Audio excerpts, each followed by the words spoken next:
नमस्कार दोस्तों, मैं कृष्ण और आप देख रहे हैं DI न्यूज। जैसा कि आप सभी लोगों को पता है कि गुरुवार को सुबह में पटना के पारस अस्पताल में गैंगस्टर चंदन मिश्रा के हत्या अपराधियों ने गोली मारकर कर दी। इस पर अखिल भारतीय कांग्रेस कमेटी के राष्ट्रीय प्रवक्ता डॉक्टर रागिनी नायक ने कहा कि लालू राज को जंगल राज बोलकर भाजपा वोट बिटोरते रही, लेकिन आज जो इस पटना शहर में हो रहा है उसे आप क्या कहेंगे। पूरा तंत्र भाजपा के कंट्रोल में है, वो जैसे चाहती है वैसे ही करती है। इस मामले पर क्या कुछ कह रही हैं डॉक्टर रागिनी नायक, आप भी सुनिए। लोगों को जंगल राज बोल के डराया जाता था, जंगल राज आ जाएगा। आज क्या हुआ पटना में?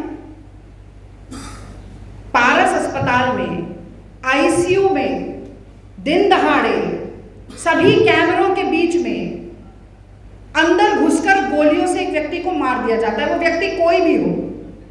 मैं कानून व्यवस्था की बात करती हूँ, मैं अपराधियों के इकबाल की बात करती हूँ, उनकी बढ़ रही जुर्रत और हिम्मत की बात करती हूँ, जो दिन दहाड़े किसी कारोबारी को गोली से भून जाते हैं, जो अस्पताल के अंदर जाके वहां की संचालिका को मार जाते हैं, जो आज पारस अस्पताल में बिहार की राजधानी में धड़ल्ले के साथ गोली रिवॉल्वर लेकर घूम रहे हैं और मारकाट मचा रहे हैं।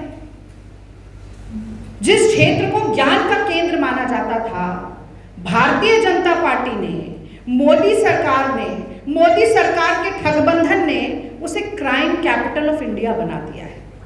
और आज के बिहार में जंगल राज है, गुंडा राज है, रावण राज है।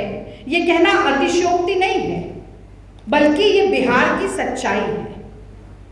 और ये कहना भी अतिशयोक्ति नहीं होगी कि एक आम बिहारी का जीवन, एक आम आदमी जो है बिहार में, उसका जीवन सुबह से शाम तक डर और खौफ के साए में बीत रहा है।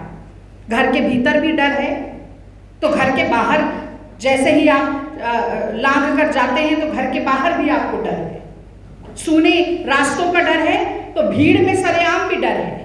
रात के सन्नाटे का डर है तो दिन दहाड़े भी डर है।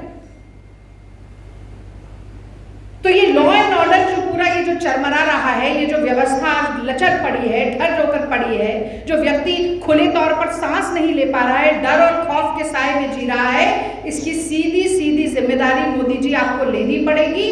और कल आपको आना चाहिए अपनी सफाई देने के लिए नेशनल क्राइम ब्यूरो के रिकॉर्ड्स के साथ।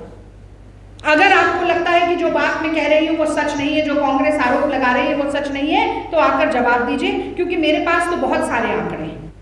हत्या के मामले में बिहार पूरे देश में दूसरे नंबर पर है। अटेम्प्ट टू मर्डर के मामले में भी बिहार पूरे देश में दूसरे नंबर पर है, और पहले नंबर पर योगी जी का प्रदेश है, उत्तर प्रदेश है। दोनों भाजपा शासित प्रदेश है। और सबसे शर्मनाक, कल जो ADG का बयान आता है और वो कहते हैं कि अप्रैल मई में तो बिहार में ये सब चलता है, अपराध तो बढ़ ही जाते हैं, ये तो क्रिमिनल सीजन है, क्योंकि किसान खाली हो जाते हैं तो अपराध बढ़ जाते हैं।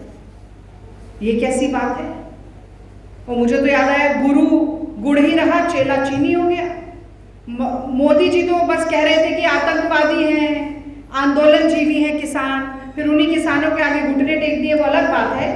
पर यहाँ पर उनकी चली हुई जो पुलिस है, उसके ADG कह रहे हैं कि क्रिमिनल सीजन है, किसान अपना काम धंधा छोड़ के, क्योंकि कोई काम नहीं होता, तो यहाँ पर सारा अपराध करने लगते हैं। इससे ज्यादा शर्मनाक और गैर जिम्मेदाराना बयान कोई हो नहीं सकता।